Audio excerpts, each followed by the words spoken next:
Hello guys, welcome once back to the second part of this tutorial. So we shall then continue from where we left in our first session. So please pay attention. I will find this part more interesting. Then we will then go ahead and proceed with our configuration process. So I will then go ahead and log in back into my session.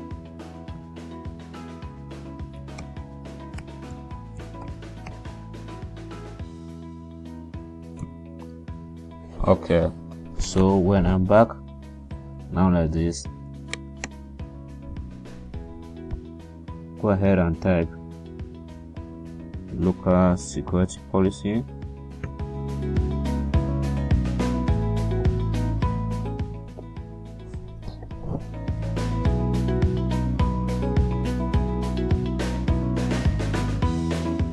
Then go ahead to local policies, user right and assessment, where we were before, and you click on properties. So you see that under here this place is blocked, you can't add a user or group. So click back on OK, press back this and go under your tools,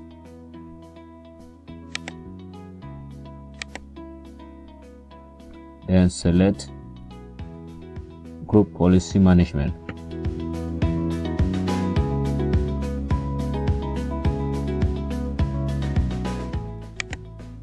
So once it opens, then you are going to simply come under, you click here, your domain, go under your default domain control policy, click OK, then click on edit. So they're going to bring you now under the group policy management editor. From there, you're going to go ahead and click on policies. From policies, go under Windows settings. Go ahead and click under our security settings, then go ahead to where you are seeing policies. So you scroll down and click on local policies, then click on user right assessment. From then on like this, just bring your mouse under allow look on locally. So click on this and click properties. From then click add user or group. Then you're going to say user or group. You're going to then browse now and find a user in which you created. Then click advanced and try now. You click on find now.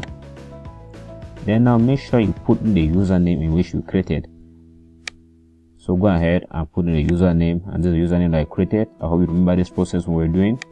Click on it and click OK. So here we are. This is our username. It has been added now under our local policies. Then click OK, click again OK here and apply these changes, then click on OK. So once I've done that, just simply bring your mouse, close this browser, close this, then open your command prompt. Just simply press the Windows key, type in CMD.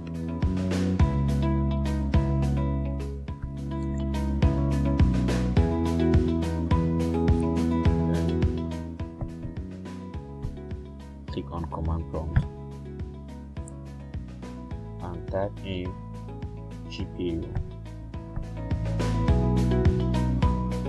That is GPU update.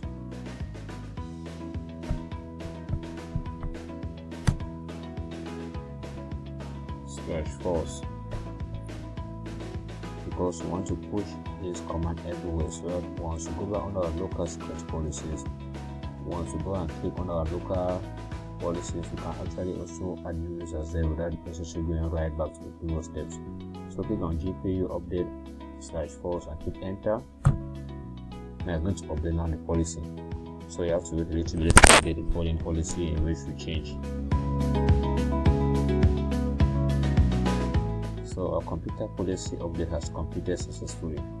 So now for us to verify if it has now successfully completed, we shall now go back on our Windows, click here, sign out.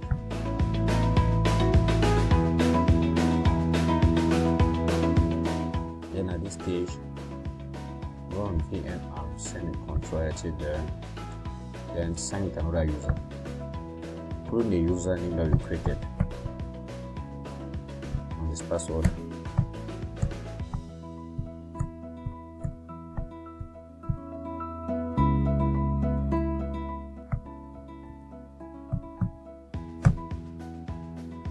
So you see now we're now welcome back. It means the user we created can now successfully log in, and so our problem has been successfully solved. So now you can see you can click on any tab here with the user account created, and it opens because we have successfully configured the user account very well, and it's now okay for us to run our user account. So let me close this. I'm then going to now sign back into my administrative account.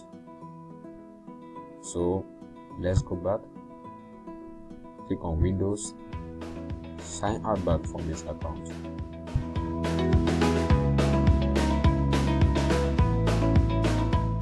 Then let's go back to our administrative panel. So send back Ctrl+Alt plus there and sign back with another user by your administrative account.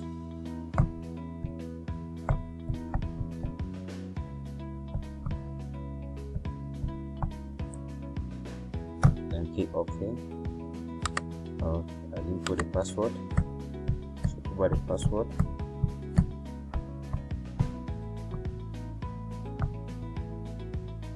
Click on OK. So now you're now welcome back as the admin. So the admin has successfully logged in back onto the system. And so this is your dashboard here. In the beginning we started by creating Active Directory, creating our roles, and now we're also assign users, and we have taken the users, so the users can now log in onto the session. So in summary, we first of begin by installing and configuring Active Directory, which we did earlier on. We added the roles, we also created users and logged the users we created, and we saw how we could fix the possible problems if actually fix them, because not in all cases. Some other host machines don't have such problem. If your machine has such problem, make sure you follow the steps you did.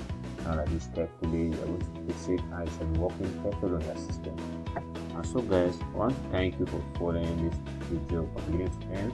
And this video helped you to solve your problem, and you can kindly go ahead and subscribe and help me get my YouTube channel.